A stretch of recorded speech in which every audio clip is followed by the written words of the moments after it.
Ayun na, ayun na. Yan. Okay, thank you, Mosey. Ngayon, kasama natin ang ating Lotsa Pizza Best Player of the Game. Si Eliza Valdez Daphne.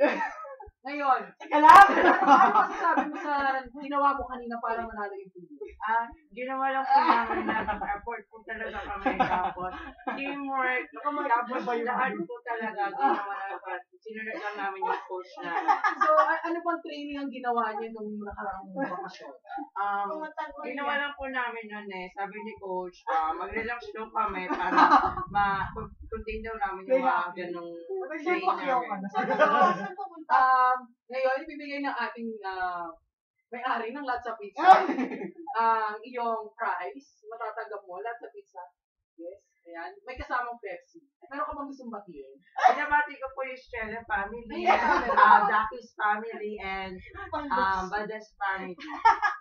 Maraming salamat. Salamat. Congratulations.